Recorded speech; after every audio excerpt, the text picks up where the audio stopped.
Je m'appelle Patricia et je parlerai ici au nom de Hildegard Schneider, directrice de World Wide Wings. Éveil messianique intitulé Pessah et Shavuot, reliés par le comptage du Homer. Mais pourquoi? Dans cet épisode, nous remontons le temps avec l'Esprit Saint, la Roi HaKodesh et la parole de Yahweh. Nous revenons à la première fête de Shavuot. Nous nous souvenons de l'ordre de Yahweh dans le Lévitique relie Pessah à Shavuot. Vous compterez pour vous depuis le lendemain du Shabbat, depuis le jour où vous aurez apporté la gère pour l'offrande balancée. Il y aura 7 semaines entières. Jusqu'au second jour, après le 7e Shabbat, vous compterez 50 jours. Lévitique 23, versets 15 à 16. En ce jour-là, vous ferez une convocation. Ce sera pour vous une sainte assemblée. Vous ne ferez aucune œuvre servile. C'est une ordonnance perpétuelle dans toutes vos demeures pour vos générations. Verset 21. Shavuot est considéré comme la fin des festivités de Pessah, d'autant plus que les deux fêtes sont reliées comme une chaîne par le comptage de l'Homer. La grande question est de savoir pourquoi Pessah et Shavuot sont considérés comme une seule entité. Pour pouvoir mieux comprendre, rappelons-nous qu'à Pessah, une alliance de seuil a eu lieu, comme cela se faisait à l'époque au Proche-Orient.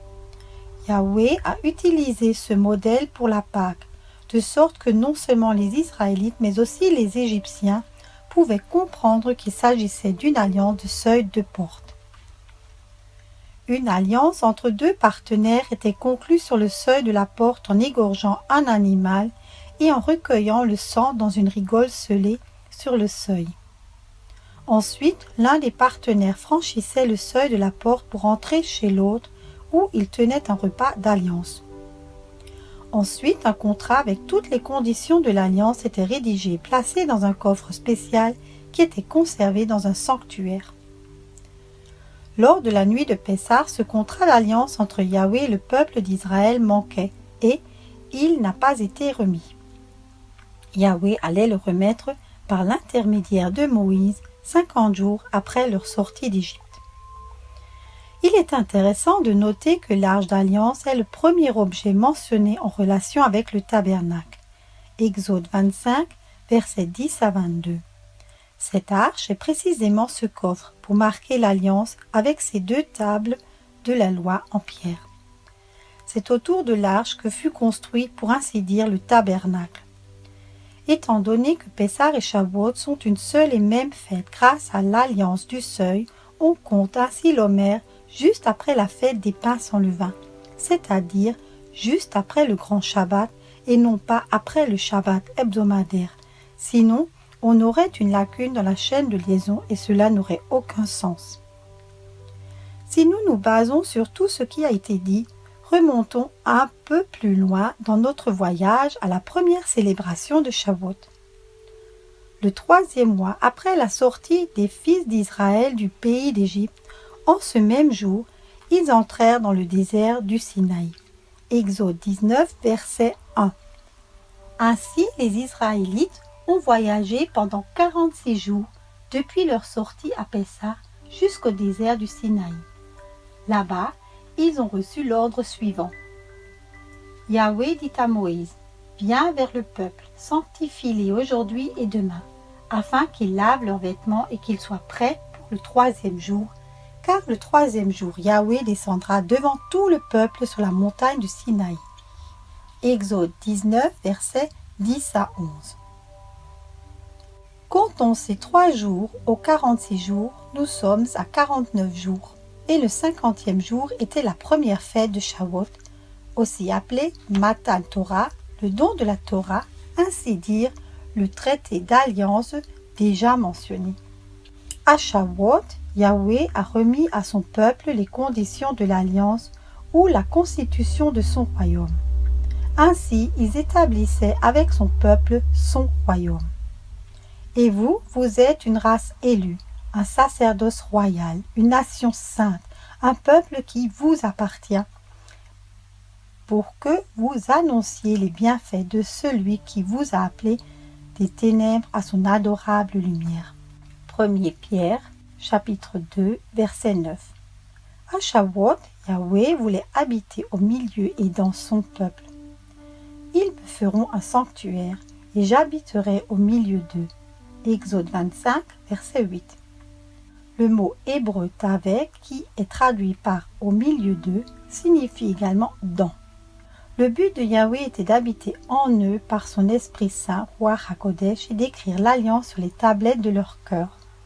Mais lorsque Yahweh eut prononcé les 10 paroles du pacte d'alliance avec eux, il est dit « Et tout le peuple fut témoin du tonnerre, des éclairs, du son de la trompette et de la fumée de la montagne.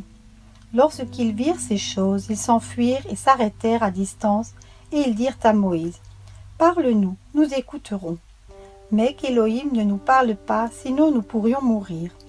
Moïse dit au peuple, ne craignez rien, car Élohim est venu pour vous mettre à l'épreuve, afin que vous voyiez comment il est à craindre et que vous ne péchiez pas.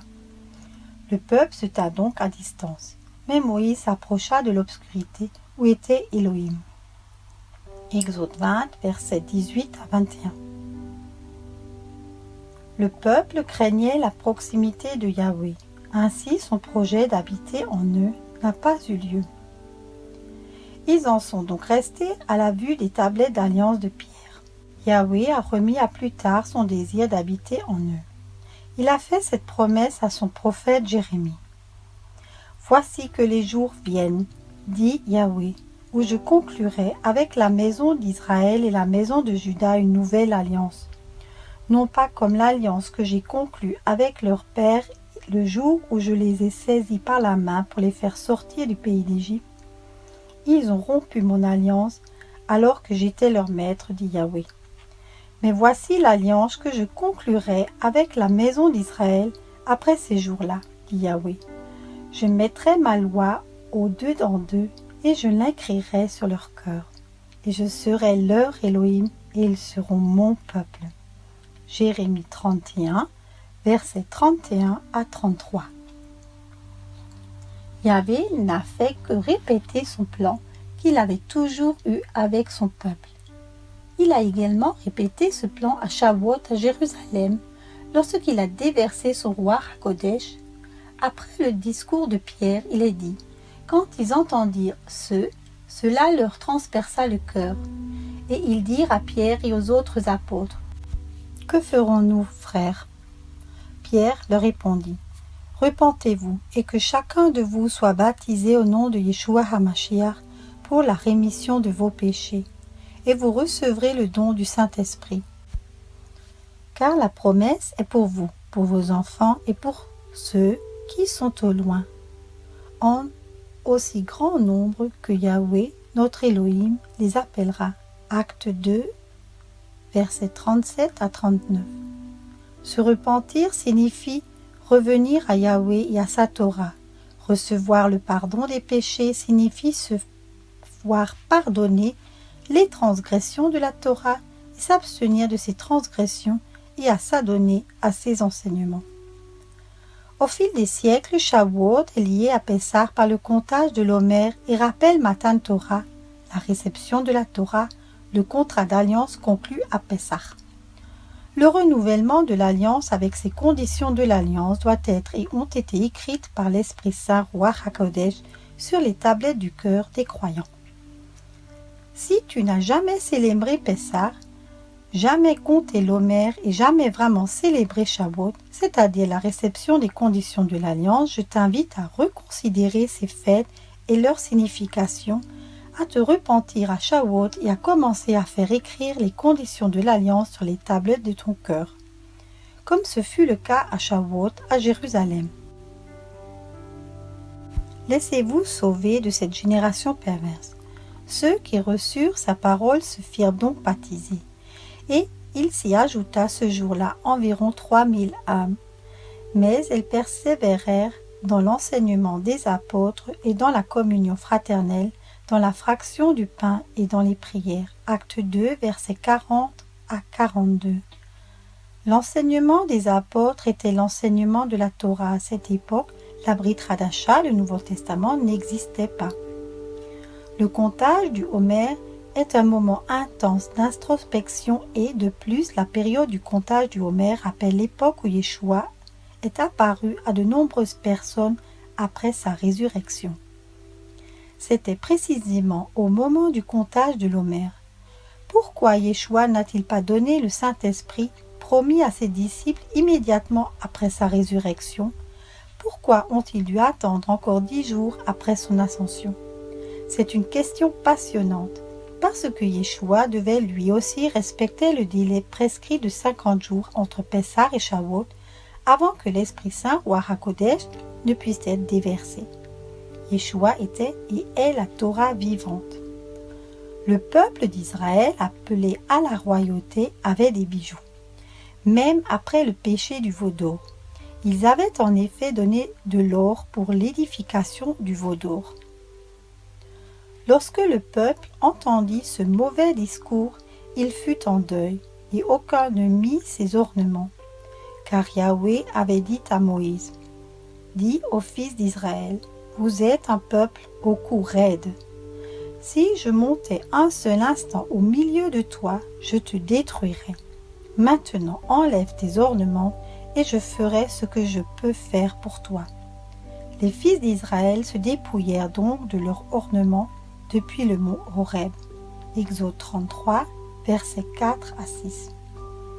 Nous savons par la parole de Yahweh que le reste d'Israël et tous ceux qui s'attachent à eux porteront à nouveau des bijoux.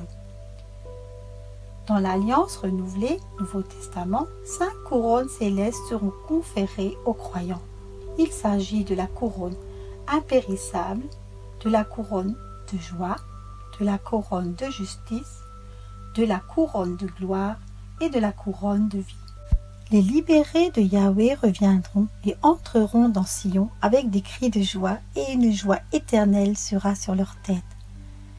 Ils obtiendront l'allégresse et la joie, et ils fuiront le chagrin et les soupirs. Ésaïe 35, verset 10. Or, tout homme qui combat s'abstient de toute chose. Cela donc afin qu'ils reçoivent une couronne corruptible et nous une couronne incorruptible. 1 Corinthiens, chapitre 9, versets 24 à 25. Soyez tous richement bénis. Je vous remercie pour votre écoute et vous invite à nous rejoindre sur Facebook Éveil Messianique.